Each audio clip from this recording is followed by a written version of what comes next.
Laking gulat nga ng magkasintahan nang may batang nanghingi ng pampakain ng isda sa kanilang harapan. Anim kasi ang daliri nito na nagpagulanta nga sa babae. Ito nga kaya ang nawawala nilang anak? Kailan ba malalaman na tama o mali ang pagmamahal? Palagi bang nagiging tamang pagmamahal o paminsan-minsan nagiging malitin? Ate, kuya, may barya po ba kayo? Ibibili ko sana ng pagkain ng alaga kong isda. Napatingin nga parehas sina Sebastian at Daisy sa batang lalaki na biglang sumulpot sa harapan nila. Napatingin nga si Daisy sa nakalahad nitong kaliwang kamay. Laking gulat nga niya nang makitang anim ang daliri nito. Napunta ang tingin ni Daisy sa pulso nito at nakitang may peklat doon na hugis puso. Lumabo nga ang tingin ni Daisy nang mapagtanto ang lahat nang nakita niya sa bata. Sunod-sunod na pumatak nga ang luha niya sa mata. Kumakabog ang dibdib niya. Halo-halo ang emosyong nararamdaman ng puso niya. Daisy, ayos ka lang ba? Nag-aalalang tanong nga ni Sebastian sa biglaang pag-iyak ni Daisy. Ano ko, anak? Bulong nga ni Daisy hanggang sa unti-unti nang nagdilim ang paningin niya. Ano pong nangyari? May nagawa po ba akong mali? Natatarantang tanong nga ng batang lalaki na nasa 5 taong gulang na. Ito ang kwento ni Daisy at Sebastian.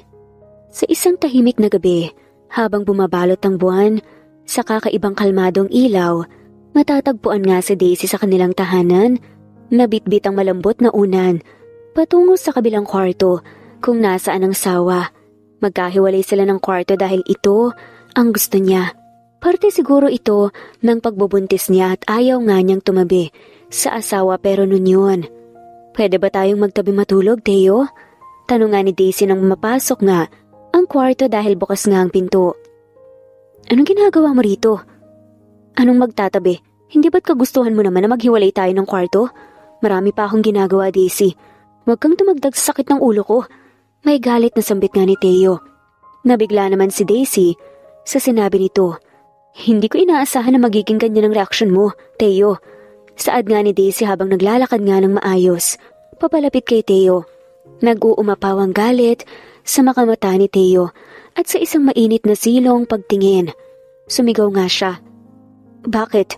Ano bang reaksyon ang inaasahan mo? Nag-aalangan nga ngunit matatag. Sumagot si Daisy. Gusto lang naman kitang makatabi. Pasensya ka na kung naabala kita.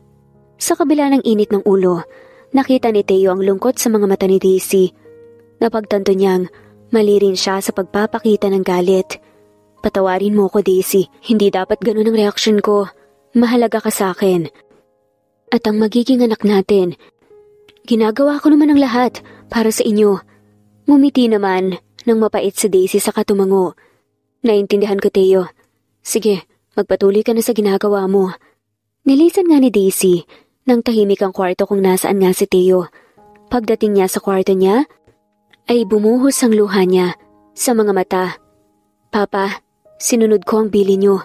Minahal ko na si Teo pero bakit nasasaktan ako sa pagmamahal na to? Bulong nga ni Daisy. Wala na ang papa niya at tanging mama na nga lamang niya ang natitira sa buhay niya. Wala na ring mga magulang si Teo, kaya kahit na sa kabila ng pagiging mainitin ng ulo nito, ay nananatili pa nga rin siyang matatag dahil siya na lang ang mayroon nga si Teo. At ang batang pinagbubuntis niya. Baka kaya mo to, Daisy.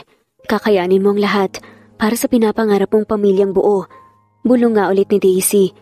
Dahan-dahan nga siyang humiga sa kama at hinayaan ang sariling hilain ng antok hanggang sa tuluyan nang makatulog. Sa isang madilim na kwarto, habang naglalaho ang init ng mainit na gabi, nadarama nga ni Faith ang kaba at pagdadalawang isip nga mula sa pregnancy test kit. Masaya ngunit masakit ang tuwa sa kanyang puso nang makita ang resulta. Negatibo. Ilang beses nang dumaan ang ganitong pangyayari at tila ba ang bawat negatibong resulta ay nagbibigay nga ng mas mabigat na pasanin sa kanya, lalo na sa asawa niyang si Sebastian. Lumapit nga si Sebastian, ang kanyang mapagmahal na asawa, na nagpapahayag nga ng matinding pangunawa. Faith, alam ko na mahirap para sa atin ang sitwasyong to. Sabi niya na may pagmamahal nga na tila nagliliyab sa kanyang mga mata. Pero Hindi itong nagiging dahilan para mawala ang pag-asa natin. Mahal kita at handa akong suungin ang lahat ng hamon na to. Salamat, Sebastian. Mahal din kita. Huwag nating hayaan na masira ang pagmamahalan natin dahil sa negatibong resulta na to. Manalig lang tayo at magiging positibo rin to. May ngiting sabi ni Faith. Hihintayin ko ang araw na yan, Faith. Alam kong hindi mo ko bibiguin. Bulong nga ni Sebastian at niyakap ang asawa. Niyakap din ni Faith pabalik si Sebastian. Ang ngiti niya sa labi ay bigla namang nawala at naging seryosong ekspresyon niya sa mukha. Kinaumagahan, maagang nagising nga si Sebastian at nadatngan nga niya ang asawa sa kusina na may iniinom. Anong iniinom mo? May sakit ka ba? Tanong nga ni Sebastian. Nakita naman niya ang pagkagulat sa mukha ni Faith. Wala. Vitamins lang. Marami akong iniinom para na rin sa matres ko para makabuo tayo ng anak. Sagot naman ni Faith.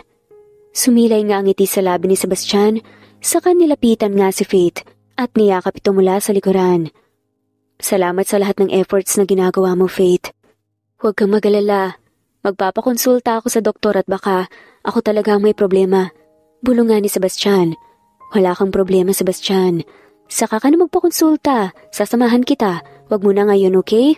Tumango na nga lamang si Sebastian sa sinabi ng asawa. Nanatili nga siyang nakayakap kay Faith nang ilang minuto bago nagdesisyon nga na umalis na nga rin para magtrabaho. Hinatid niya rin muna ang asawa sa trabaho nito. Isang modelo si Faith at talagang sikat ito sa bansa.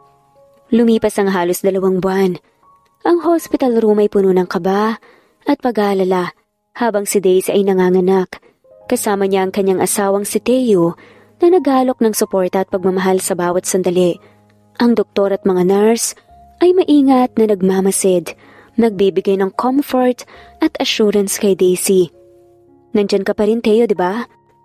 Humihinga nga ng malalim si Daisy. Oo, mahal. Hindi kita iiwan. Kakayanin natin to. Sabi naman ni Teo habang nakahawak nga ang kamay sa asawa. Ang mga mata ni Daisy ay puno ng determinasyon habang siya'y lumalaban sa sakit at hamon ng panganganak.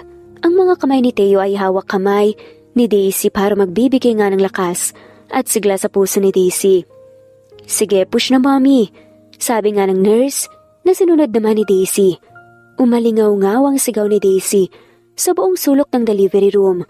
Nakarinig nga si Daisy ng iyak, ng sanggol at pagbitaw ng kamay ni Teo sa kanya. Nangihina si Daisy, hindi makapagsalita at nanlalabo ang paningin. Tagaktak din ang pawis niya na pinunasan naman ng nurse. Relax lang, mommy. Bulong nga ng doktor na nagpaanak nga kay Daisy. Hindi na nga niya mawari kung ano ang sumunod na ginawa nga sa kanya dahil sa hindi maintindihan niyang pakiramdam. Namamanhid ang buong katawan niya. Namalaya na nga lamang ni Daisy ang sarili na nakalipat na nga siya ng kwarto at wala na nga sa delivery room. Pumasok nga sa loob si Teo na may lungkot at pagkadismayang muka. Nagtaka naman si Daisy dahil kapapanganak lang niya kaya bakit parang pinagsakluban ng langit at lupa ang lalaki. Anong nangyari? Kinakabahang tanong ni Daisy. Wala na ang anak natin. Hindi siya nakasurvive dahil premature siya na lumabas. Halos pabulong nga na saad ni Teo. Dumilim naman ang paningin ni Daisy at hindi kaagad napasok sa isip niya ang sinabi ni Teo. Hindi. Narinig ko mismo ang pag-iyak niya. Kaya imposible ang sinasabi mo, Teo. Teka, prank lang ba to? Asan ang kamera? Unti-unting tumulo nga ang luha sa mata ni Daisy. Tuloy-tuloy ang pag-agos nito hanggang sa unti-unti na nga rin siyang humagulgol. Kasalanan ko yun. Hindi ko siya naalagaan ng maayos sa tiyan ko. Teo, gusto ko siyang makita. Please. Nakita naman ni Daisy ang biglang pagbabago ng ekspresyon ng mukha ni Teo. Kasalanan mo nga ang lahat. Pabaya kang ina. Hindi mo siya makikita. Hindi ko hahayaang makita mo siya sa huling hantungan niya. Maghiwalay na tayo dahil ang malas ng buhay ko sa'yo. Gusto ko lang magkaanak ng normal at bubuhayin ko ng maayos pero hindi mo pa maigbigay. May diin nga na saad ni Teo. Teo, ano pong pinagsasabi mo? Pabulong nga na tanong ni Daisy.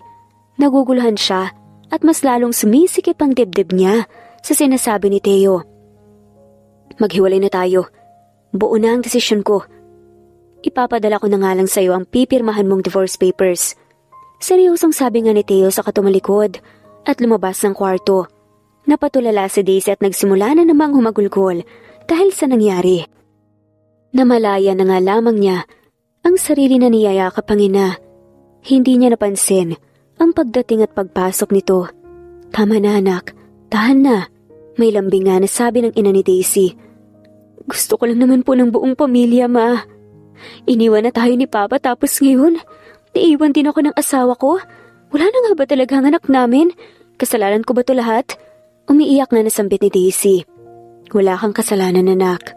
Magpahinga ka na muna at pag-usapan natin ang lahat kapag nakabawi ka na sa lakas mo. May pag-aalalang sambit nga ni Emily na ina ni Daisy. Nanatiling umiiyak si Daisy at hindi na nga nakapagsalita pa. Unti-unti rin namang gumagaan ang dibdib ni Daisy dahil sa mainit na yakap ng ina. Sa kabilang banda, seryoso namang nakatingin si Sebastian sa doktor na kaharap niya. You are a healthy man. Based sa result ng test, wala namang problema sa pagkalalaki mo. At nagpa-test din ba ang misis mo? Kung healthy kayong dalawa ay subukan mong tignan ng mga medicine na iniinom ng misis mo. Baka nagtitake siya ng contraceptives, mahabang saad nga ng doktor. Naikuyom naman ni Sebastian ang kamao niya dahil sa naririnig niya mula sa doktor. Buong akala niya ay may problema nga siya sa pagkalalaki niya, kaya hanggang ngayon ay hindi pa nga sila nagkakaanak ng asawa niya pero nagkakamali pala siya. Napapansin din niya ang pag-inom-inom ng gamot ng asawa niya na akala niya ay vitamins lang. Dahil ito ang sinabi nito sa kanya. Sige po, Doc. Salamat sa impormasyon. May ngiting sabi nga ni Sebastian pero sa kaloob-looban niya ay galit talaga. Matapos ang appointment sa ospital ay dumiretso naman ang uwi si Sebastian para kausapin ng matino ang asawang si Faith. Mabuti na lamang at pag-uwi nga niya ay natatan nga niya ito sa sala. Umiinom ka ba ng contraceptives? Kaya ba hindi ka nabubuntis? Hindi ba't napag-usapan na natin na mag-aanak ka kahit anong mangyari? Bungad nga ni Sebastian nang malapitan nga si Faith na asawa niya. Bigyan mo ko ng oras pa, Sebastian. Busy-busy pa ako sa trabaho at wala pa akong oras sa mga sinasabi mo. May inis naman na sabi ni Faith. Walang oras? Ano ba ang purpose ng pagpapakasal natin, ha? Hindi ba't para makabuo ng pamilya? Anong nangyayari, Faith? Alam mong model ako at sumisikat pa, Sebastian. Ipipilit mo ba ang bagay na yan na makakasira sa imahe at lalong-lalo na sa katawan ko? At yan pa talaga ang naisip mong rason? Ilang taon na akong nagtitimpi sa ugali mo, Faith. Sa mga taong yun ay ikaw ang pinagbigyan ko tapos ngayon hindi mo ako mapagbigyan sa kagustuhan kong magkaanak sa'yo? Galit na sambit nga ni Sebastian. At anong pinupunto mo? Maghiwalay na tayo. May diin nga na sabi ni Sebastian. Yan ba ang gusto mo? Sige, madali naman akong kausap. Maghiwalay na tayo. Aalis na ako ngayon na mismo. Pasigaw nga na sabi ni Faith. Saka naglakad na nga papunta sa ikalawang palapag ng bahay kung nasan nga ang kwarto. Napaupo nga si Sebastian sa sofa at napahilamos nga sa mukha dahil sa nangyari. Kahit nabawiin niya ang mga sinabi niya kay Faith, ay hindi pa rin sila magkakasundo kapag nagpatuloy nga ang relasyon nila. Hinihiling nga ni Sebastian sa isip na sana ay hindi nga siya magsisi sa mga salitang binitawan niya sa asawa niya. Lumipas ang mga araw. Linggo, buwan hanggang sa naging taon. Seryosong-seryoso si Sebastian na nakatingin sa laptop niya habang kumakain ng tanghalian sa isang restaurant. Seb, ikaw ba yan? Inangat nga ni Sebastian ang tingin nang makarinig nga ng isang pamilyar na boses. Bumugad naman sa kanya ang magandang mukha ng babaeng minahal niya ng husto. Daisy? Long time no see. May gulat na sambit nga ni Sebastian. Sabay tayo. Ikaw lang mag-isa? Paupo saglit may hinihintay lang ako. May sabi nga ni Daisy sabay upo nga sa bakanteng upuan sa harap ni Sebastian. Umupo naman si Sebastian. Kamusta? Busy na busy ka yata. May tinitignan lang akong proposal sa kumpanya. Ikaw, kamusta? Balita ko nagkaanak ka na. Umiba naman ang ekspresyon sa mukha ni Daisy. Nang sabihin nga yun ni Sebastian, pero binawi rin naman niya at gumiti.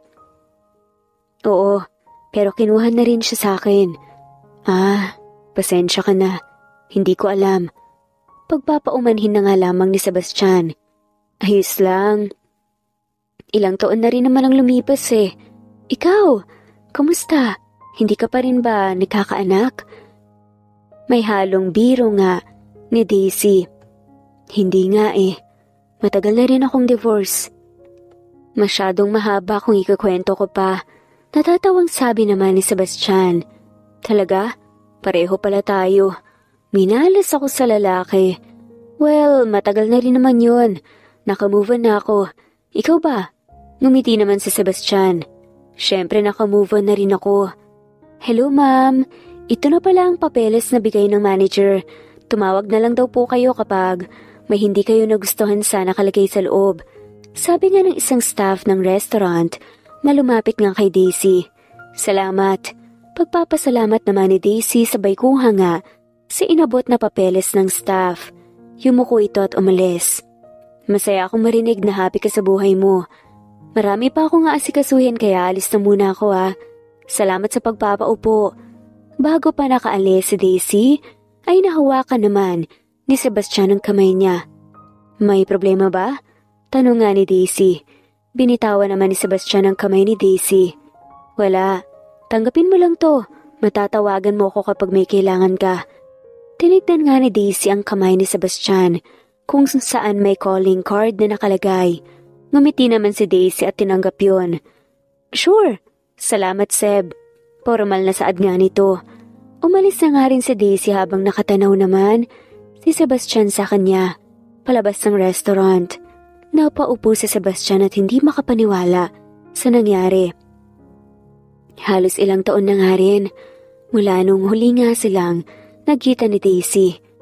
Kinabukasan si Daisy ay may hawak na clipboard sa kanyang kamay na may isang kislap ng ngiti sa mga labi. Nag-organize nga siya ng isang kasalan na ginanap nga sa isang flower garden. Ang lugar ay napakaraming mga bulaklak at kumikislap nga na ilaw na lumilikha ng isang kahanga-hangang atmosfera. Si Daisy ay mabilis na tinungo nga ang labasan kung nasaan ang bride. Magsisimula na nga ang seremonya. Ang ganda mo, Sheila. Nakangiting bulungan ni Daisy sa kaibigan. Maraming salamat, Daisy Napakaganda ng lahat. Sobrang saya ko na ikaw ang pinili kong wedding organizer. Hindi ko na talaga alam kung kakayanin ko ang kilig pag naglakad na ako sa red carpet. Excited nga na sabi ni Sheila. Tumawa nga ng mahina si Daisy. Sa kaniyakap ng mahigpit ang kaibigan. Sabi mo gusto mo na ng fairy tale wedding, di ba? Ngayon heto na ang fairy tale mo. Oo nga, parang panaginip lang. Pero ikaw, Daisy, sobrang galing mo. Paano mo nagagawa to? Kumawala nga si Daisy sa yakap at kinindatan ng kaibigan. Secret! Joke lang.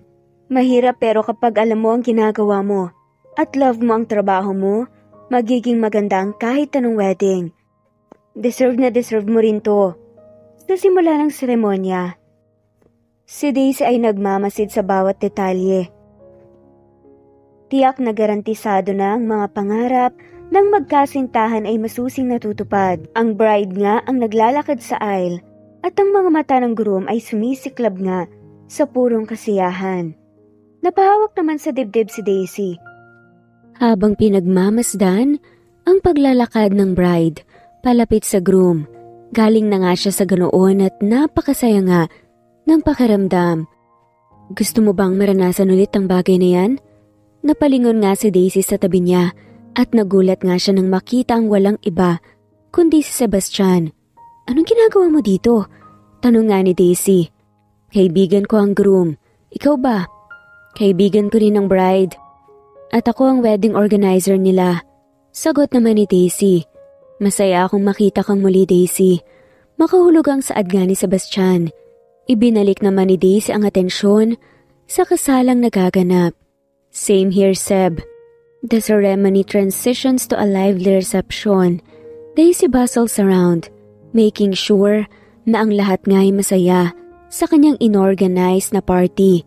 Sa dance floor ay meron nga ang mga nagsasayaw, lalong-lalo na nga ang mga newlyweds sa first dance nila. Ang galing mo. Sobrang ganda ng outcome ng kasalan ni Jean at Sheila. Compliment pa nga ni Sebastian na bigla namang sumulpot sa tabi ni Daisy. Bigla-bigla ka nalang sumusulpot sa tabi ko. Ano bang trip mo ha? Natatawang sabi nga ni Daisy. Wala lang. Wala namang magagalit, hindi ba? Tumigil ka nga, Seb. Saway nga ni Daisy. Mabuti nga't hindi ako nagtanim ng galit sa'yo. Matapos mo kong ipagpalit sa lalaking gusto ng pamilya mo. Bulong nga ni Sebastian, pero narinig yun ni Daisy. Magkasintahan si Sebastian at Daisy noon. Nagkahiwalay nga sila sa maayos na pag-uusap. Wala rin silang tinatanim na masamang loob sa isa't isa. Alam mong hindi ko ginusto yun. Wala na akong pagpipilian nun. Alam mo naman na bago mawala ang tatay ko ang huling habilin niya, pakasalan ko siya. Sabi naman ni Daisy. Alam ko naman yan. At ngayon parehas na tayong divorce. Baka meant to be talaga tayo. Hindi ka ba nandidiri sa pinagsasasabi mo ha? Tigilan mo nga ako sa kalokohan mo, Seb.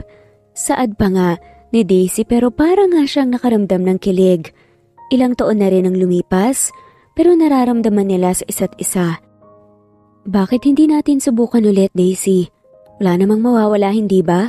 Napakurap nga ng ilang beses si Daisy nang unti-unting lumalapit nga ang mukha ni Sebastian sa kanya. Matapos ang ilang sandali, ay tinulak agad ni Daisy si Sebastian. Ang dami ko pang gagawin. Alam mo, dinidistract mo lang ako eh. Lumayo ka na nga muna sa akin. Sabi nga ni Daisy, sabay lakad palayo nga kay Sebastian.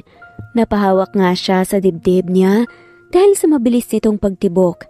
Naramdaman nga niya na uminit ang pisngi niya kaya mas binilisan na nga lamang niya ang paglalakad papalayo sa kinaroroonan ni Sebastian.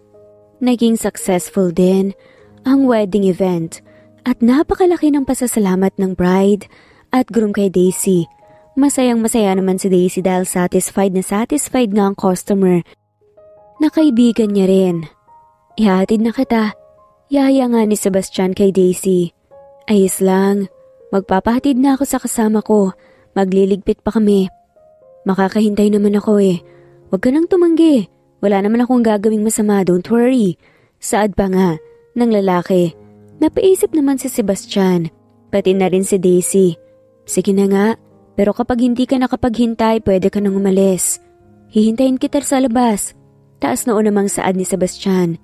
Tumango si Daisy at nagpatuloy nga sa pagliligpit. Halos 1 oras din ang pagliligpit na ginawa nila. Kaya hindi na nga umasa si Daisy na naghihintay pa nga si Sebastian sa kanya pero nang makalabas nga siya ng reception ay bumungad sa kanya ang nakasandal na si Sebastian sa labas ng kotse nito. Tapos na kayo? Nandito ka pa? Akala ko umalis ka na. Masyado kaming natagalan sa loob eh. Pagpapaliwanag nga ni Daisy. Sagot naman ni Sebastian, bakit kailan ba ako hindi tumupad sa mga sinabi ko? Ikaw lang naman tong hindi tumutupad eh. Banat pa nga ni Sebastian sa kanyang dating nobyang si Daisy. Miss Daisy, nandyan pa pala ang maghahatid sa iyo eh. Mauna na ako, ingat kayo. Pagpapaalam nga ng babaeng sasabayan sana ni Daisy. Bago pa nakapagsalita si Daisy ay nakalayo na nga ito. Tara, iyaya nga ni Sebastian sa kanya at pinuksan ang pinto ng front seat ng kotse. Wala na naman pagpipilian si Daisy. Kaya pumasok na nga lamang din siya sa loob ng kotse. Pumwesto na nga rin si Sebastian sa driver's seat. May problema ba? Tanong nga ni Sebastian nang makitang nakatingin si Daisy sa pinto ng kotse sa gilid nito. Wala naman. Ngayon lang ulit kasi ako napagbuksan ng pinto ng kotse ng lalaki. Bulong nga ni Daisy. Tumawa naman ng mahina si Sebastian. Bakit? Hindi ka ba pinagbubuksan ng pinto ng kotse ng asawa mo? Katahimikan ang namayani nang hindi magsalita si Daisy dahilan para bawiin nga ni Sebastian ang ngiti sa labi. Pinaglapatan ka ba naman ng kamay ng asawa mo? Tanong nga ni Sebastian. Umiling-iling naman si Daisy. Hindi naman. Mainitin lang ang ulo ni Teo pero mabait siya. Hindi ko lang alam kung bakit bigla niya akong hiniwalayan matapos akong manganak at mawala ang anak namin. I mean, mamatay. May balak ka pa bang bumalik sa kanya? Kung sakaling babalikan ka niya? Bumuntong hininga si Daisy at itinoon nga ang tingin sa labas ng kotse ng paandarin ngayon ni Sebastian. Hindi na, pero gustong-gusto kong malaman kung ano ang dahilan ng pagkamatay ng anak namin. Sabi niya, premature at hindi nag-survive pero hindi ako naniniwala roon.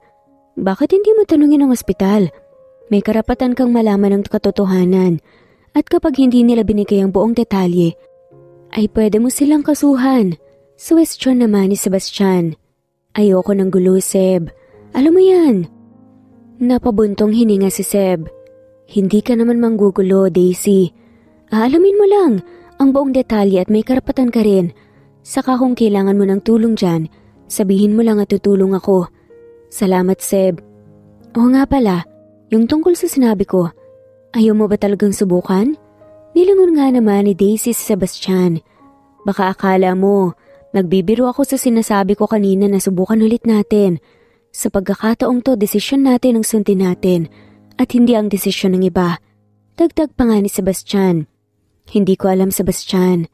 Masyado mo akong kinulat sa pinagsasasabi mo. Sabi naman ni Daisy saka ibinalik nga ang tingin sa labas ng kotse. Bakit tayo magsasayang ng oras, Daisy? Hindi naman ito ang unang beses na pagkakakilala natin. Kilala na kita. Kilala mo na rin ako. Saka kahit anong gawin ko, naaalala pa rin kita sa anumang bagay. Sumuko na tayo noon, Seb. Sinukaan na natin ang isa't isa noon. Ano naman ngayon?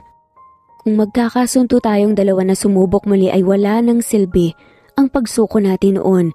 Bigyan natin ng ikalawang pagkakataon ng mga puso natin sa isa't isa.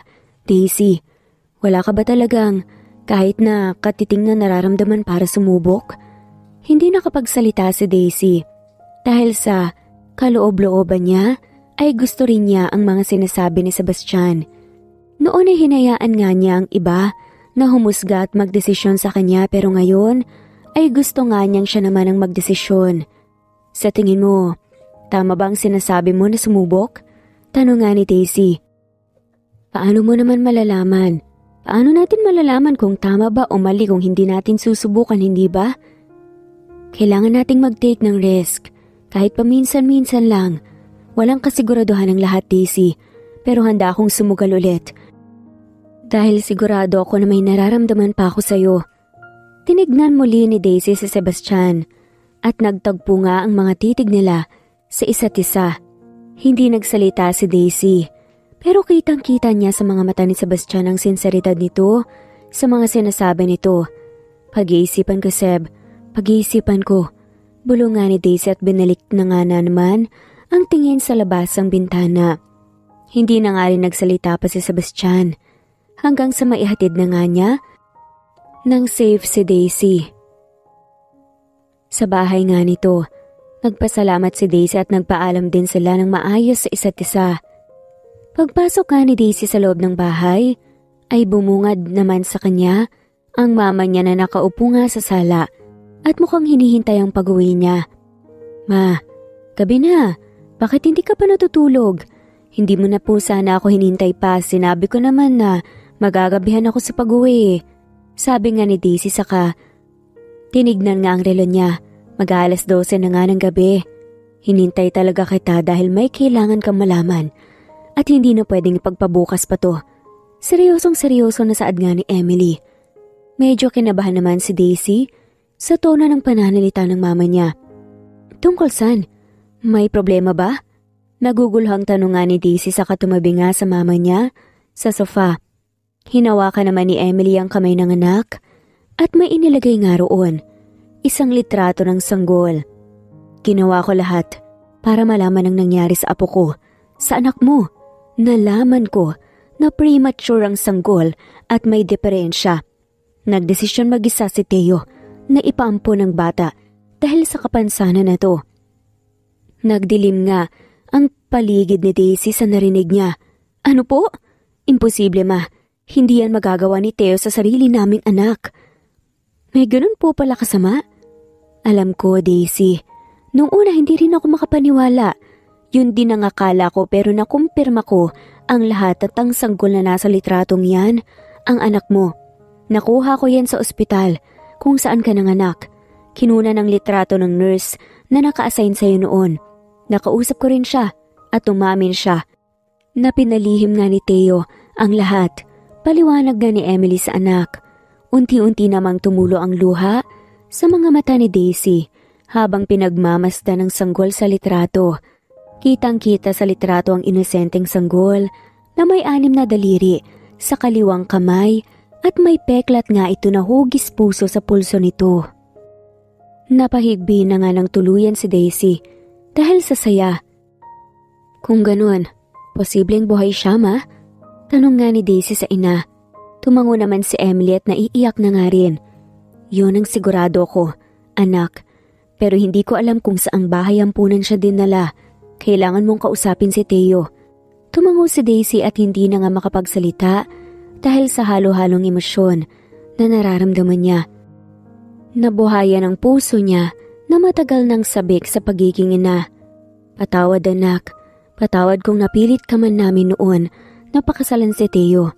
Nagsisisi ako sa lahat ng maling nagawa ko sa iyo kaya ginawa ko lahat para maitama ang ibang bagay. Sabi nga ni Emily habang umiiyak. Pinapatawad na kita, ma. Tapos na yun. Ang mahalaga ay mahanap natin ang anak ko. Nagyakapan ng mag-ina at nagpatuloy na nga sa pakikipag-usap tungkol sa gagawin. Kahit na nagsisisi rin si Daisy sa pagpapakasal kay Teo, ay wala rin namang magagawa ang pagsisisi niya. Kahit saang anggulo nga niya tignan, ay nakatulong nga si Teo sa buhay niya. Minahal niya rin ito sa kaunting panahon at pinahalagahan bilang asawa. Kinabukasan, maagang gumising nga si Daisy para umpisahan ang paghahanap sa anak niya. Wala namang angal ang ina at hinayaan nga siya kung ano ang gusto nga niyang gawin.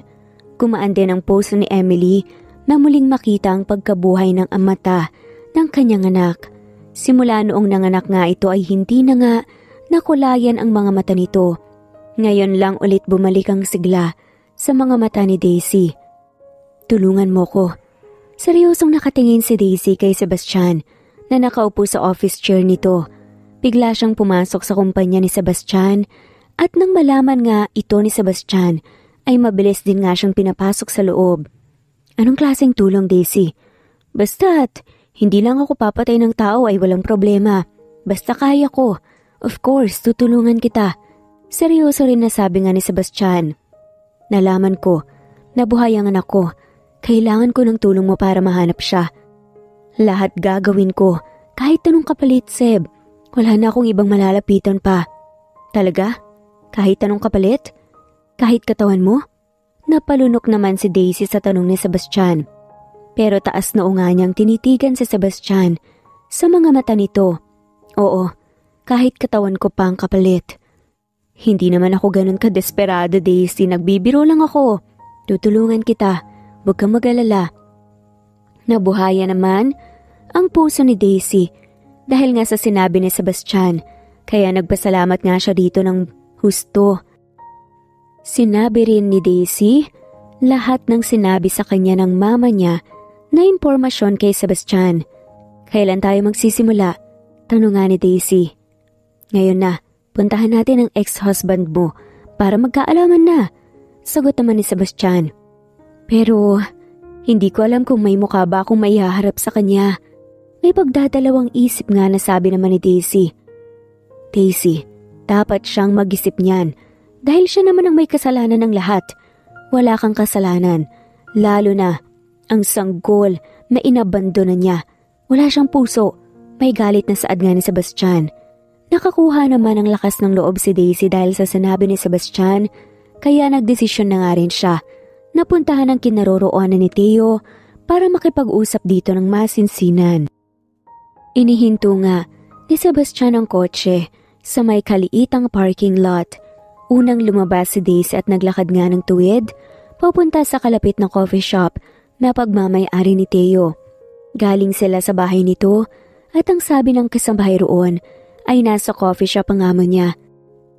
Walang kasambahay noon na na-hire si Theo para kay Daisy at ngayon ay meron na nga.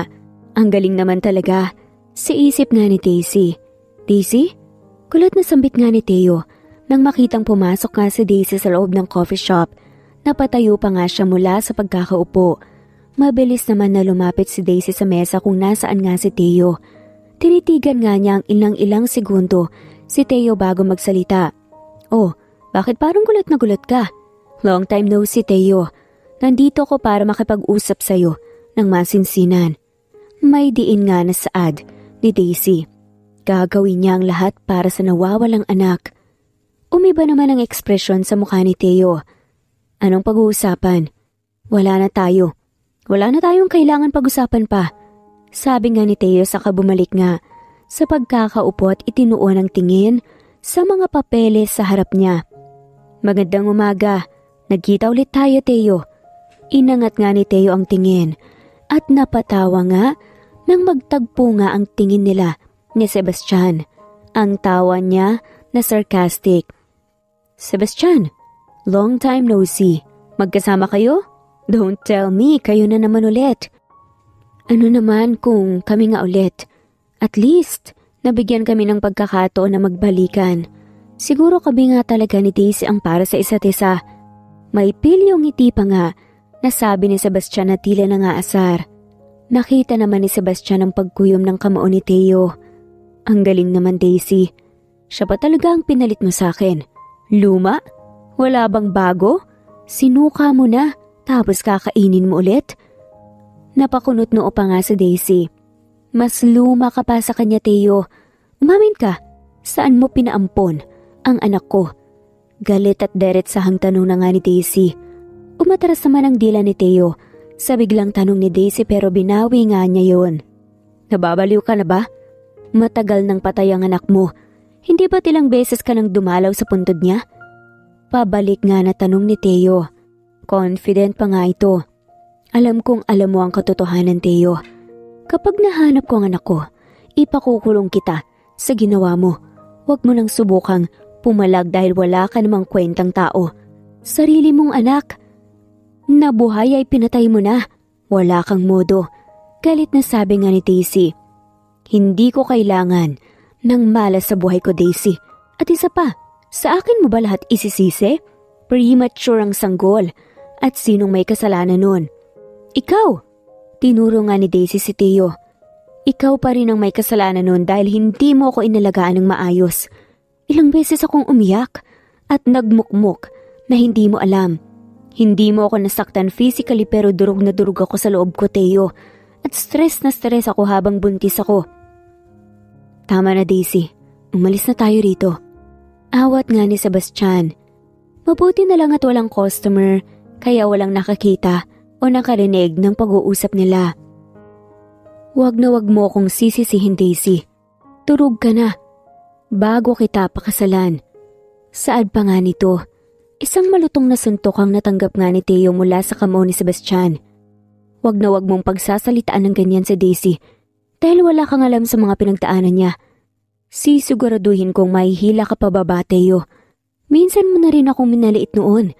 Nagtimpi lang talaga ako dahil napunta sa'yo si Daisy. Pero ngayong wala na siya sa'yo, hindi na ako magpipigil pa. Seryosong saad nga ni Sebastian. Nang hindi na nga nagsalita si Theo, hinila na nga ni Sebastian si Daisy papalabas ng coffee shop. Pasensya ka na, nadamay ka patuloy sa gulo. Hinintay mo na lang sana ako sa kotse. Pabulong nga na saad ni Daisy. Nang makapasok nga sila sa loob ng kotse ni Sebastian. Wala yun. Ang sarap kaya sa pakiramdam na masapak ang taong kinasusuklaman mo. Patawa-tawang sabi pa nga ni Sebastian. Bilib na bilib ako sa iyo ah. Hindi ko umiyak sa kabila ng masasakit na sinabi ni Theo sa iyo. Dagdag pa nga ni Sebastian. Bakit naman ako iiyak? Alam ko naman ang totoo na ginawa ko ang best ko bilang asawa niya at ina. At isa pa, tapos na ang lahat. Tapos na akong umiyak sa kanya. Tumango-tango naman si Sebastian. Tama yan. Sinimulan ng paandarin nga ni Sebastian ang kotse. May iba ka pa bang gustong puntahan? Tanong nga ni Sebastian. Tumango naman si Daisy at sinabi ngang lugar na binabalik-balikan nga niyang puntahan mula noon hanggang ngayon. Isang lugar ng kasiyahan at pagsasama-sama kung saan makikita ang masiglang pagtampok ng mga batang naglalaro.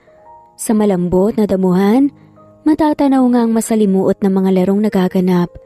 Ang mga makukulay nga na slide, swing at siso ay nagbibigay aliw sa mga bata, habang ang malalaking puno ay nagbibigay ng sapat na lilim. Bakit dito? Akala ko ay kung saan ang gusto mong puntahan, dito lang pala sa park. Inikot nga ni Daisy ang tingin sa paligid at hindi pinansin ang sinabi ni Sebastian. Nakikita niya ang mga batang nagtatakbuhan, nagsisigawan sa tuwa at nagkakatuwaan nga sa iba't ibang larong paborito. Makikita nga ang mga magulang na nagbabantay na nga na puno ng pagmamahal habang binabaybay ng kanilang mga anak ang masayang yugto ng kanilang kabataan. Sa park na to, puno ng sigla ang bawat sulok at tila ba naglalaro rin ang kalikasan kasama ng mga batang masaya. Habang pinagmamasta ni Daisy ang paligid ay nakatitig naman sa kanya si Sebastian. Unti-unti namang naintindihan ni Sebastian ang kagustuhan ni Daisy na makita ang park. Napapatitig pa nga siya pag may nakikita nga siyang mga bata na naglalaro. Ang ganda rito, diba? Napakasaya. Bulong nga ni Daisy sa kaumupo nga sa isang bench. Sobrang saya nga rito eh. Perfect spot ito sa simpleng bonding ng pamilya. Bulong nga rin ni Sebastian. Naalala ko tuloy na pangarap mo rin na magkaroon ng kumpleto at masayang pamilya.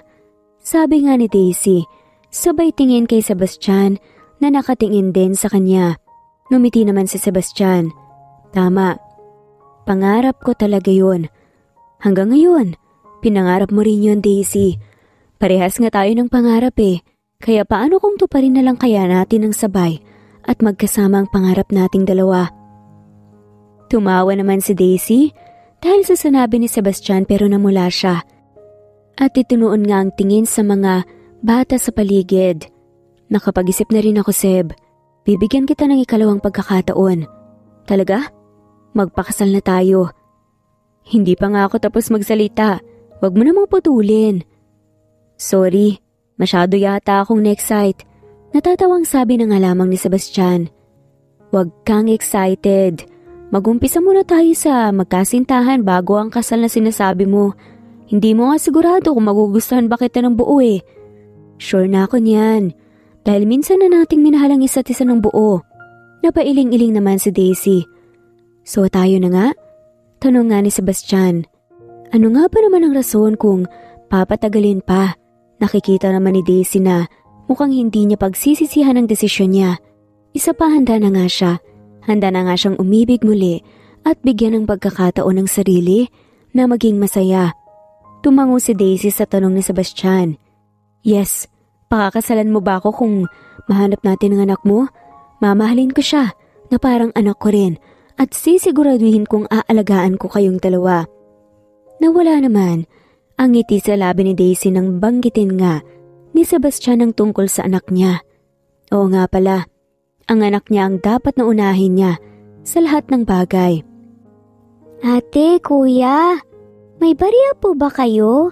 Ibibili ko po sana ng pagkain yung alaga kong isda eh. Napatingin parehas si Sebastian at Daisy sa batang lalaki na biglang sumulpot sa harap nila. Napatingin si Daisy sa nakalahad nitong kaliwang kamay. Laking gulat niya nang makitang animang daliri nito. Napunta ang tingin ni Daisy sa pulso nito at nakitang may peklat doon ang hugis puso. Lumabo ang tingin ni Daisy nang mapagtanto ang lahat ng nakita niya sa bata. Sunod-sunod na pumatak ang luha niya sa mga mata. Kumakabog ang dibdib niya. Halo-halo ang emosyon na nararamdaman ng puso niya.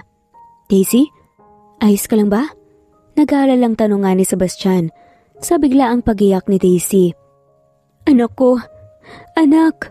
Bulong nga ni Daisy. Hanggang sa unti-unting naging madilim ang paningin niya. Ano pong nangyayari? May nagawa po ba akong mali? Natatarantang tanong ng batang lalaki. na nasa 5 taong gulang na nga. Nahimatay si Daisy at mabilis naman siyang nasalo ni Sebastian. Hindi ko alam. Pwede mo ba akong tulungan buksan ang pinto ng kotse? Dadalhin ko siya sa ospital, sabi nga ni Sebastian. Mabilis naman na sumunod ang bata kay Sebastian.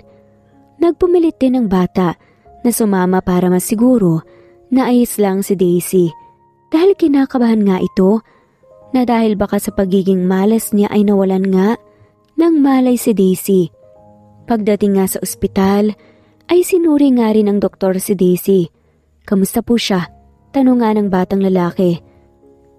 Nasa kwarto sila sa ospital kung nasaan si Daisy. Ayos na siya. Nawalan lang siya ng malay dahil sa stress. Halika, anong pangalan mo? Lumapit naman ang bata kay Sebastian na nakaupo sa gilid ng kama ni Daisy. Ako po si Nico. Akala ko ay nahimatay siya dahil sa pagiging malas ko. May lungkot nga na sabi ng bata. Bakit mo naman nasabing malas ka? Tanong nga ni Sebastian. Itinaas naman ni Nico ang kaliwang kamay niya.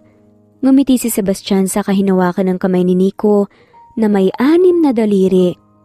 Ang pagkakaroon ng isang bagay na wala ang iba ay espesyal, Nico. Tandaan mo ang bagay na yan at hindi ka malas. Talaga po? Unang beses ko pong narinig ang bagay na yan. Madalas akong tinutukso na malas daw po ko eh. Ginulo naman ni Sebastian ang buhok ni Nico. Espesyal ka, Nico. Ako na mismong nagsasabi sa iyo ng katotohanan yan. Ngumiti naman ang bata dahil sa sinabi ni Sebastian. Nasaan nga palang mga magulang mo? Baka hinahanap ka na nila. Wala po akong mga magulang. Tumakas lang po ako sa bahay ampunan eh. Pabulong nga na sambit ni Nico. Magsalita na nga sana si Sebastian nang tinawag nga ni Daisy ang pangalan niya. Anong nangyari? Tanong nga ni Daisy kay Sebastian. Inikot nga niya ang tingin niya hanggang sa napunta nga ito kay Nico. Mabilis na napaupo si Daisy at inilapit nga ang sarili sa bata. Ikaw ang anak ko. Hindi ako pwedeng magkamali. Napatingin naman si Sebastian kay Nico at napagtanto ang sinabi ni Daisy. Oo nga, magkatulad ang daliri at peklat nito sa kamay base sa pinakitang litrato ni Daisy sa kanya. Sigurado ka bang wala ka ng mga magulang, Nico? Tanong nga muli ni Sebastian bilang pagkumpirma. Tumangutango naman ang bata. Nico? Nico ba ang pangalan niya? Maluhaluhang tanong nga ni Daisy at hinawakan nga ang mukha ng bata. Hindi ko po kayo kilala, sabi nga ni Nico kay Daisy. Ako ang mami mo, anak. Hiniwalay ka sa akin kaya hindi ko alam kung nasaan ka at tinakalang wala ka. Patawad kung hindi man kita na ipagtanggol noon. Umiiyak nga na sabi ni Daisy.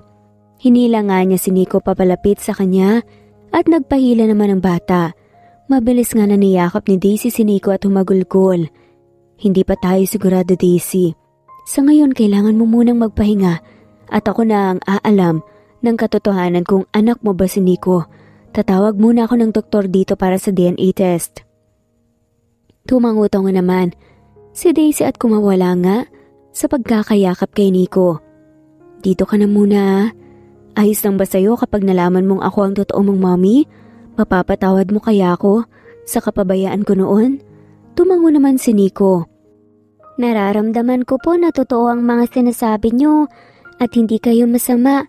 Kung tatanggapin niyo po ako bilang anak niyo, ay magiging masaya po akong tanggapin kayo ng buong buo bilang mommy ko at hindi po ako magagalit. Ngumiti si Daisy habang patuloy na umaagos ang luha niya. Sa mga mata, luha ng kasiyahan. Ang kabay umapaw nga sa kwarto ni Daisy sa ospital habang inilalabas nga niya ang resulta ng DNA test. Si Sebastian, ang kasalukuyang kasintahan ni Daisy ay malalim ang pag-aalala na nag-aabang nga ng sagot na maglalabas nga ng katotohanan. Ang tensyon ay nabasag lamang ng pag-angat nga ng mata ni Daisy na ngayon nakatitig sa papeles sa kanyang mga kamay. Ito na ang resulta, Nico. Ani nga ni Daisy. At sa kanyang boses mararamdaman nga ang halong kaba at galak. Gusto kong malaman mo na totoo kitang anak at ito ang patunay. Talaga po? Mami po talaga kita at siya po ang daddy ko? Tinuro nga ni Nico si Sebastian. Nawala naman ang ngiti sa labi ni Daisy dahil sa tanong ng anak. Bigla siyang nakonsensya. Wala naman siyang balak na itago ang katotohanan pero ayaw pa nga niyang ipaalam sa anak ang tungkol kay Theo dahil napakasama ng ama niya. Gusto mo ba akong maging daddy? Walang problema yun. Nakangiting sabi naman ni Sebastian. Talaga po? Idol ko po kayo dahil magaan ang loob ko sa inyo at saka ang bait-bait niyo po eh. Masayang sabi ni Nico sa kaniyakap ng mahigpit si Sebastian. Napaiyak naman sa saya si Daisy sa nakikita. Mukhang hindi siya magsisisi sa pagbigay ng pagkakataon kay Sebastian. Umuwi na tayo sa bahay anak. Pinapangako kong aalagaan kita ng husto at ibibigay lahat ng gusto mo. May sinseridad nga na saad ni Daisy at ginulo ang buhok ni Nico. Daisy, kailangan muna nating puntahan ng pinagmulang bahay ampunan ni Nico para maasikaso ang mga dapat asikasuhin at mapasa kamay mulit siya. Sabi naman ni Sebastian na tinanguan naman ni Daisy. Gawin natin yan. Lahat gagawin ko mabalik muli si Nico sa mga kamay mo. Bulong nga nito. Na-discharge na nga rin si Daisy sa ospital at bumuti na nga rin ang pakaramdam niya. Lalo na ngayong natagpuan na nga niya ang anak niya. Masayang masaya ang puso niya, lalo na sa pinapakitang pag-aalaga ni Sebastian sa kanya. Kinabukasan tinungo naman nila ang bahay ampunan na pinagmulan nga ni Nico. Napagpasyahan nga ni Sebastian na mananatili muna siya sa tabi ng mag-ina, kaya nagsasama na nga sila sa kasalukuyan sa iisang bubong. Dumating sila Daisy at Sebastian sa malaking bahay ampunan, isang lugar na puno ng pag-asa at pagmamahal. Sa kanilang pagdating, napansin agad ni Daisy ang makulay na mga bulaklak sa harap ng pintuan, isang simbolo ng pagbabalik pag-asa at bagong pagumpisa ng mga taong nasa loob. Magpapaalam at makikipag-usap lang ako sa mga kaibigan ko rito, Mami. Paalam nga ni Nico na mabilis na pumasok nga sa loob ng bahay ampunan. Nico, saan ka ba galing? Hinanap ka namin ng husto. Sambit ng isang babae na parang madre. Hayaan niyo muna ang bata. Pasensya na kayo. Kami na ang nagbantay sa kanya. Gusto po sana namin kayong makausap tungkol kay Nico. Magalang nga, nasabi ni Sebastian. May nagawa po ba siyang hindi maganda? Ako na po ang humihingi ng pasensya sa batang yun. Pagpapaumanhin naman ng babaeng nakausap ni Sebastian. Wala pong problema. Ang totoo nga po niyan, kukunin ko sana si Nico. Siya ang nawawala kong anak na matagal nang inilayo sa akin na hindi ko alam. May mga papeles akong magpapatunay na anak ko siya at anuman ang kailangan yung dokumento ay ibibigay ko. Makuha ko lang si Nico. Mahaba namang sabi ni Daisy. Sumeryoso naman ang mukha ng babae. Ako si Kate. Halika kayo at pumasok. Sa loob tayo mag-usap ng masinsinan. Saad nga ni Kate.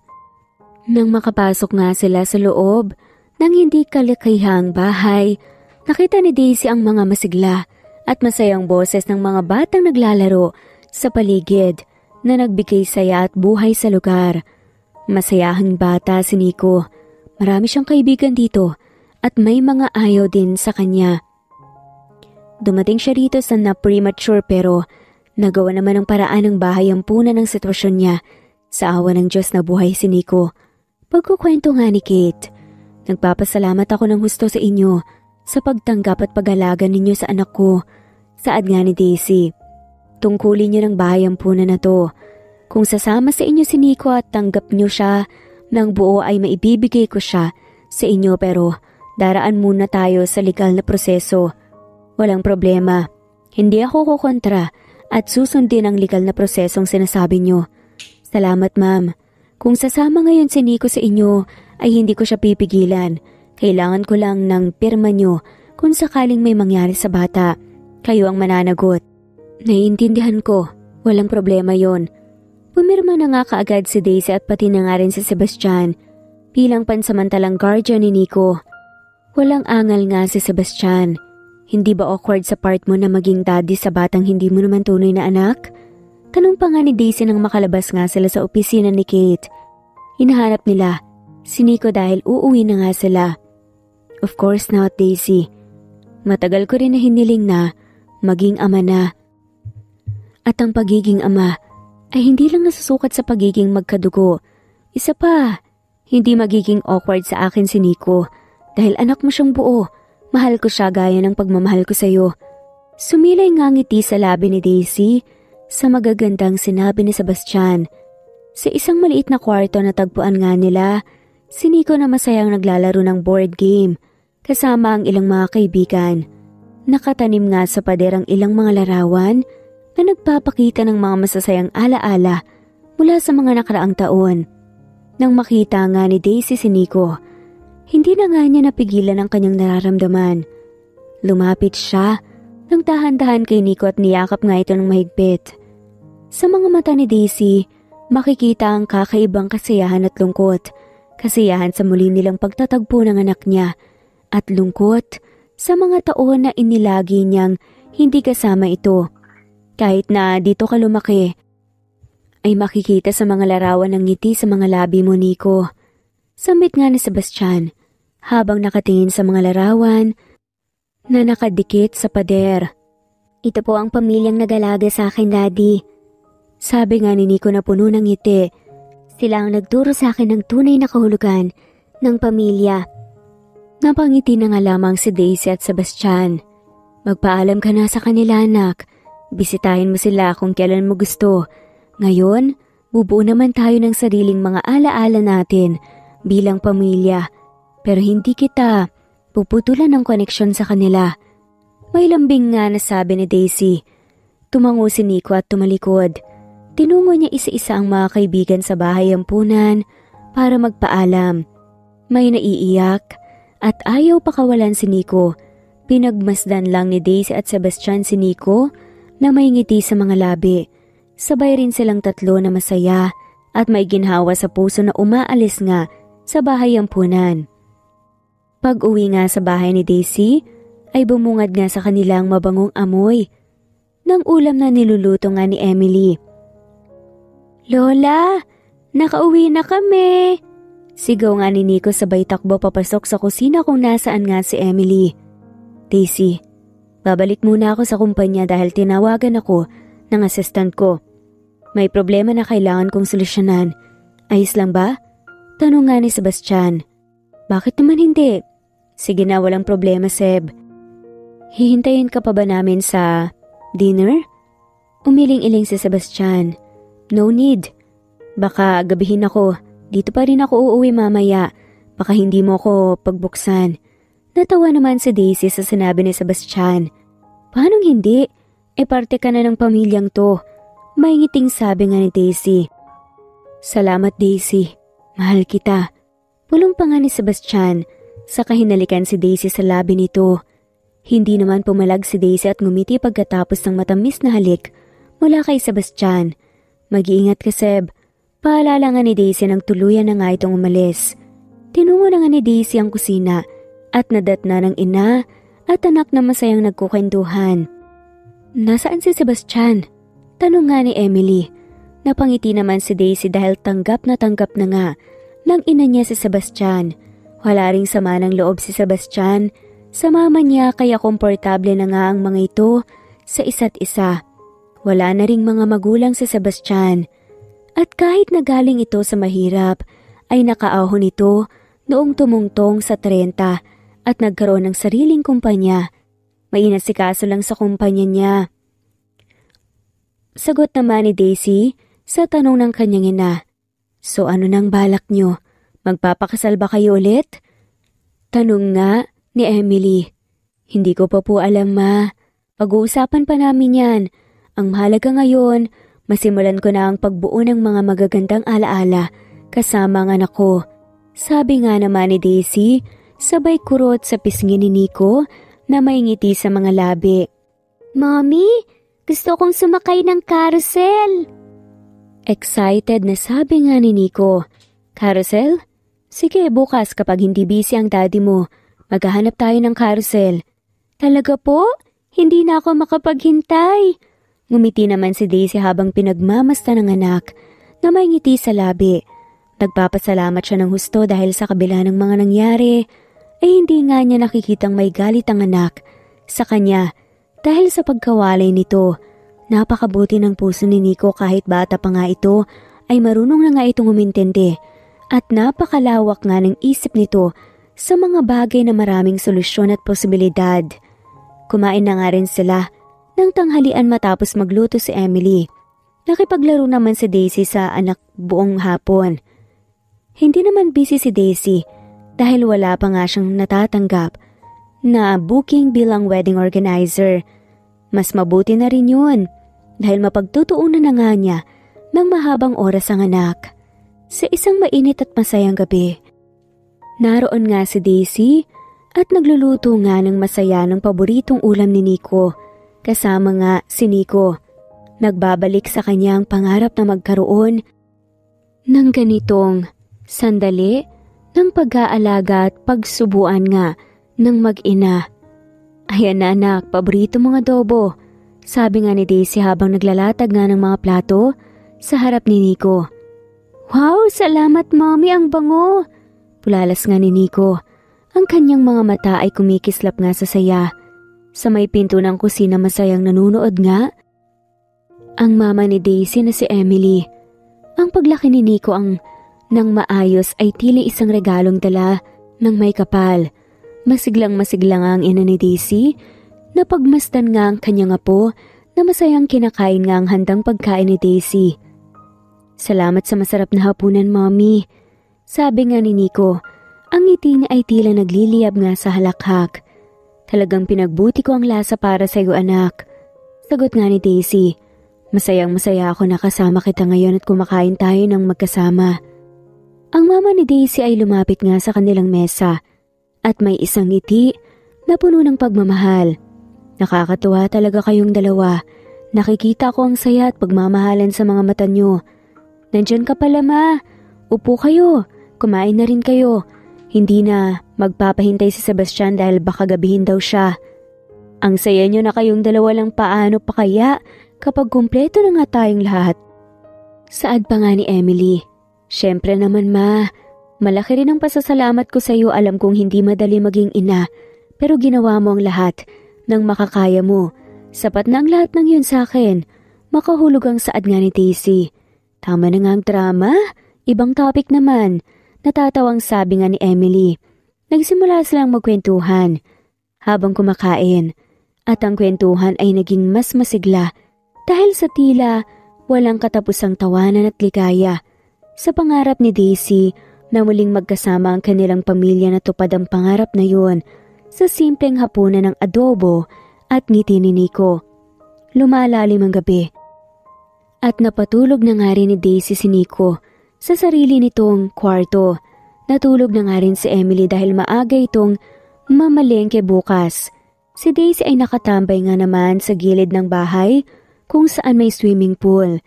Gising ka pa pala. Nilak mo sana ang pinto, baka may makapasok na magnanakaw. Napalingon si Daisy sa nagsalita at nakita nga ang papalapit na si Sebastian. Kung nilak ko, edi hindi ka makakapasok. Naalala ko kasi binigyan pala ako ni Tita Emily ng duplicate key ng bahay. Nakalimutan ko yatang sabihin sa'yo. Napaghintay pa kita.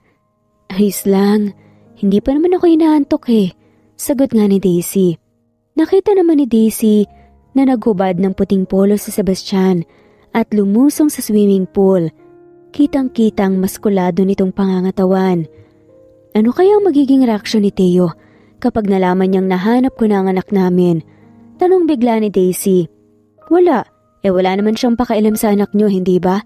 Dahil kung meron man, ay sana hindi na inilayo si Nico. Kung mahal at minahal ka rin niya, ay hindi niya gagawin yun sa'yo. Maaari ka niyang itakwil pero hindi makatarungan ang paglalayo niya sa inyong mag-ina. Napaisip naman si Daisy sa sinabi ni Sebastian. Tama nga naman talaga. Sa lalim ng pag-iisip ni Daisy ay hindi nga niya namalayan ang biglang paglapit ni Sebastian sa kanya. May problema ba? Nauutal nga na tanong ni Daisy dahil halos ilang pulgada na nga lamang ang layo ng mukha nila ni Sebastian. Iniisip mo pa rin ba si Theo? Tanong nga ni Sebastian. Ano? Hindi iniisip ko ang anak ko. Mabilis na sagot naman ni Daisy. Magsasalita pa nga sana ulit si Daisy nang ilapat nga ni Sebastian ang labi sa labi niya. Hindi nakapalag si Daisy sa mabilis na pangyayari. Teka, anong ginagawa mo? Basa ka. Angal nga ni Daisy nang buhatin nga siya ni Sebastian na parang bagong kasal. Ano naman ngayon? Lilinisin ko ang daanan kapag nadumihan sa pagiging basa ko. Natatawa ang sabi nga ni Sebastian. Hindi na nakapagsalita pa si Daisy sa sinabi ng lalaki lalo na nang dalhin nga siya nito sa kwarto niya. At doon, may nangyayari nga sa pagitan nilang dalawa. Sa isang maaliwalas na hapon, dinala ni Daisy at Sebastian si Nico sa paboritong spot ni Daisy sa park. Ang kaligayahan ni Nico ay umusbong tulad ng mga kulay na bumabalot sa mga bulaklak na paligid. Si Nico ay tumatakbo patungo sa playground. Ang mga mata niya ay nagpapakita ng excitement. Sumunod si Daisy at si Sebastian. Ang mga mukha nila ay kumikislap sa tuwa sa pagmamasid kay Nico na pabalik-balik sa slide at swings. Mommy, Daddy, tara magtaguan tayo! Sigaw pa nga ni Nico habang nagtatago nga sa likod ng malalaking tanim ng halaman. Hahanapin namin si Nico, sabay sabi nga ni Daisy at Sebastian, at naghahanap din sila sa iba't ibang bahagi ng parke. Ang malikot na tawanan ng mag-anak ay nagpapaligaya sa buong lugar. Sa ilalim ng mala golden hour, na liwanag ng araw, narinig ang pagtatawanan ni Nico, Daisy at Sebastian sa buong parke. Matapos ang isang masaya na tagu-taguan, lumitaw nga si Nico mula sa kanilang tagong lugar. Ang mga matay nagliliyab sa saya. Nahanap ko kayo, Mommy, Daddy! Sigaw nga niya. Tumakbo nga si Nico papalapit kay Sebastian at kinarga naman siya ni Sebastian. Ang galing mo, anak. Sobra kaming masaya dahil sa'yo. Tumawa nga si Daisy. At siya'y lumapit upang sabihing ito ang pinakamagandang araw dahil kasama ka namin, Nico. Mula sa dikalayuan ay may narinig naman si Daisy na palakpak kaya napatingin nga siya roon. Natagpuan mo ang anak natin at pinaako mo sa lalaking hindi naman siya ang tunay na ama? Seryosong sigaw nga ni Teo. Anong ginagawa mo rito, Teo? Wala kang karapatan para sabihan ako ng ganyan. Dahil ikaw ang hindi nagpakama sa anak natin. May diin na sabi nga ni Daisy. Hindi pala, anak ko lang. Ano bang kailangan mo, Teo? Tanong naman ni Sebastian. Nandito ako para kunin ang dapat ay sa akin. Bumalik ka na sa pinanggalingan mo, Sebastian. Hindi ka nararapat para kay Daisy. Kami ang may anak kaya kami ang pamilya. Sabi naman ni Teo. Huli na para sa bagay na yan, Teo. Pabulong na sabi naman ni Sebastian habang karga-karga si Nico. May pumaradang kotse sa harap nila. Kotse ng pulisya. Lumabas ang 2 pulis mula roon. Teo Sanchez, nakalista dito sa warrant of arrest ang mga kaso laban sa'yo. Maaari ka nang sumunod sa amin sa presinto para mapag-usapan ng lahat. Sabi nga ng isang pulis na may seryosong ekspresyon. Si Teo ay inaresto dahil sa salang pag-abundo na kay Nico sa isang bahay ampunan.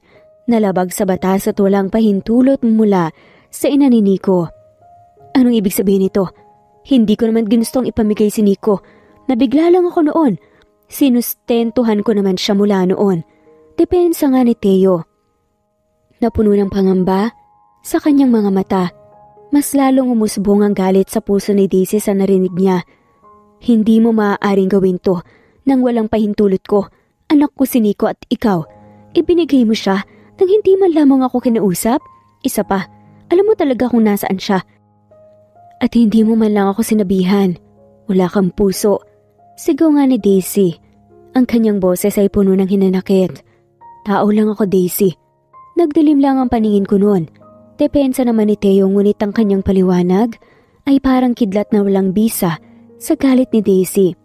Ang rason na sinasabi mo ay hindi sapat na dahilan, Teo. Dapat mong isipin ang kapakanan ng bata at hindi lang ang sarili mo, sabi nga ng pulis. Sa huli si Teo ay dinala ng pulis sa kanilang sasakyan at ang mukha ni Daisy ay nababalot ng kapanatagan at kapayapaan. Pasensya ka na, Daisy. Kanina ko pa siya napapansin na nakasunod sa atin kaya tumawag na ako ng pulis. Ako na ang nagasikaso ng lahat tungkol sa kasong isasampa sa kanya. Sabi nga ni Sebastian. Tumango naman si Daisy at hinaplos si Nico na tahimik lang sa mga nangyayari habang karga ni Sebastian. Napagpasyahan naman ni Sebastian na ipasok muna si Nico sa sasakyan dahil may pupuntahan pa nga silang lugar na magugustuhan ng bata. Sebastian. Napatingin pareho si Sebastian at Daisy sa nagsalita. Sinara naman ni Sebastian ang pinto ng kotse ng front seat. Faith, anong ginagawa mo rito? Kakaalis lang ni Theo tapos ikaw naman ang dumating? Reunion ba to? Nakakunot noong sabi nga ni Sebastian. Manatili namang nakatayo si Daisy sa tabi ni Sebastian habang nakikinig sa dalawa. Wala rin siyang balak na umalis at pumasok sa kotse. Wala naman akong balak na manggulo. Kukumustahin lang sana kita. May pilit nga ng ngiting sabi ni Faith. Napunta naman ang tingin ni Sebastian sa tiyan nito na malaki na. Ayos lang naman ako. Bumubuo na ng pamilya. Tanging sabi naman ni Sebastian. Hinawakan naman ni Faith ang tiyan niya. Masaya akong marinig yan, Sebastian. Ang swerte ng bagong bubuin mong pamilya. Masyado akong nasilaw sa kasikatan at pera. Kaya ngayon, tignan mo, nabuntis ako at tinakbuhan ng lalaki. Makakahanap ka rin ng tamang lalaki at tamang pagmamahal para sa'yo. Biglang singit naman ni Daisy. Ninitian naman ni Faith si Daisy. Oo nga masyado akong naging kampante at naniwala na ang pagmamahalan namin ni Sebastian noon ay tama at sapat na para hindi mag-iba ng kung anong bagay. Tama na, Faith. Matagal na yon. Congrats sa pagbubuntis mo. Huwag mo sanang pakawalan at itaboy ang blessing na nasa sinapupunan mo ngayon. Mauna na kami. Hinila na nga ni Sebastian si Daisy at pinapasok nga sa backseat ng kotse. Pumasok na nga rin si Sebastian sa driver's seat at sinimulang paandarin ng kotse. Naiwan namang nakatayo si Faith. Sa kinaroroonan niya habang nakatanaw nga sa papalayong kotse ni Sebastian.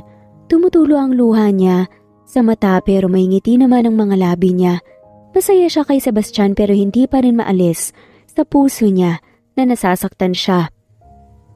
Narating nga rin nila Daisy, Sebastian at Nico ang sunod nga nilang pinuntahan.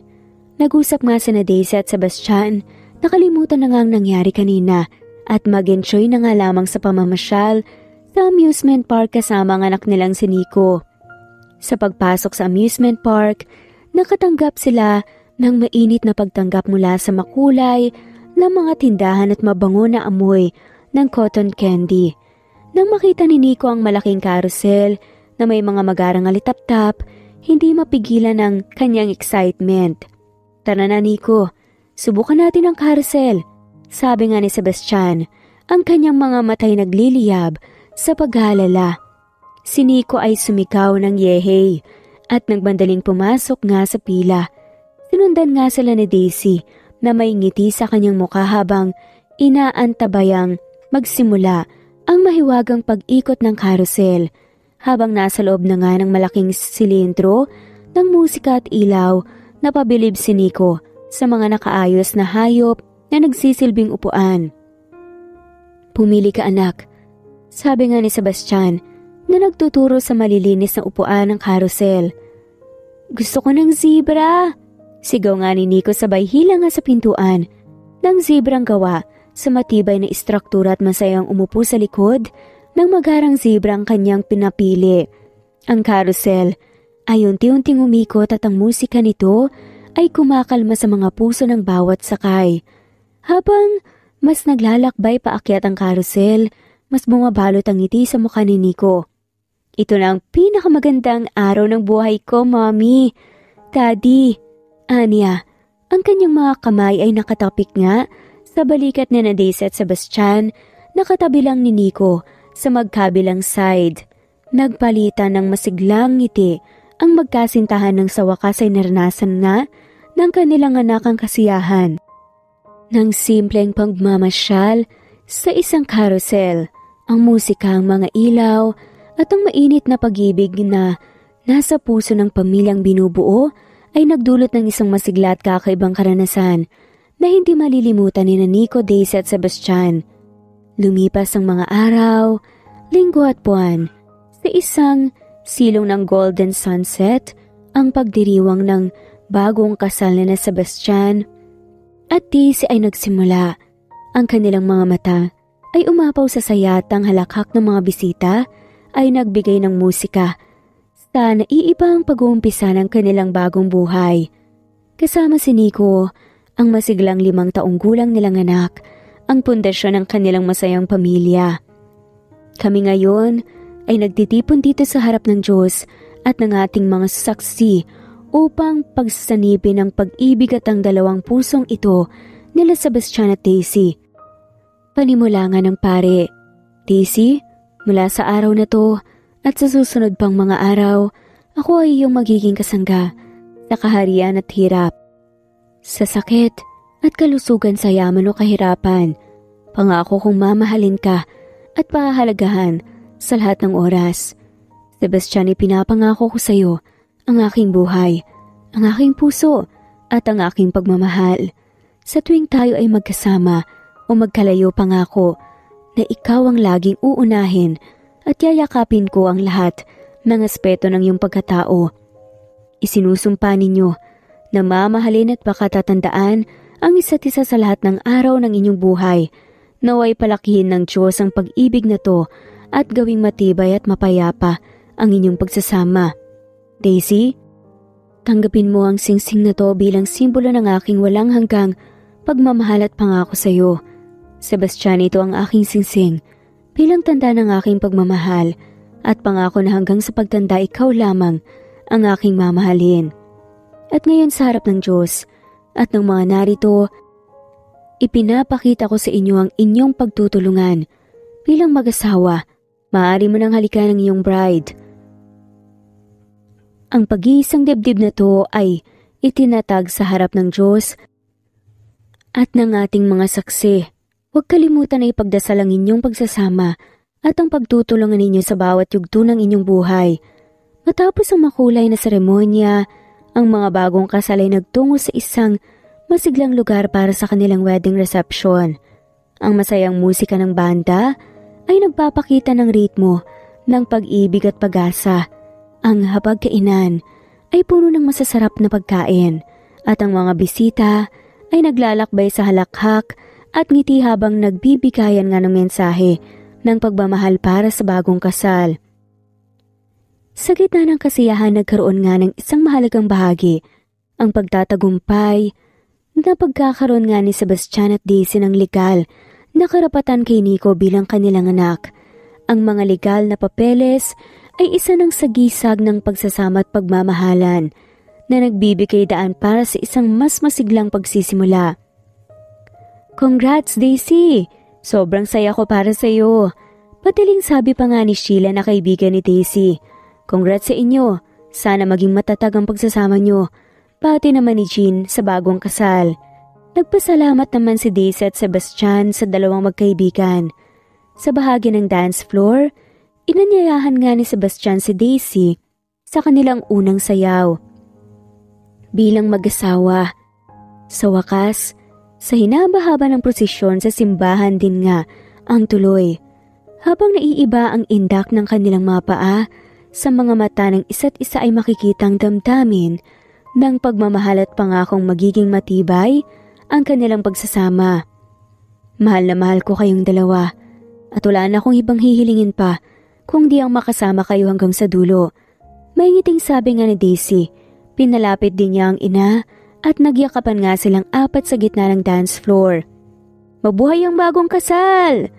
Mabuhay ang masayang pamilya na binubuo ni Sebastian, Daisy at ang kanilang anak na si Nico. Sa mga hagikik, halakhak at pagmamahalan, nagtatagumpay ang kanilang kwento ng pag-ibig at pagsasama. Gabi na at gaya nga ng tradisyon ay nasa isang lugar si Sebastian at Daisy para ipagdiwang ang kanilang wedding night. Nasa pangangalaga naman ni Emily ang anak nilang si Nico. Tada! Masiglang sabi nga ni Daisy habang inilalabas ang nilalaman ng kahon. Ang mga mata niya ay umapaw sa kasiyahan at lihim na galak na nagpapahiwatig ng isang mahalagang sorpresa. Ano to? Nagtatakang tanong ni Sebastian. Bago pa man nakapagsalita ulit si Sebastian na patulala na nga siya nang makita ang isang pregnancy test. Sebastian, mahal kita at gusto kong malaman mo na mayroon na tayong magiging kasama sa bagong paglalakbay natin bilang mag-asawa.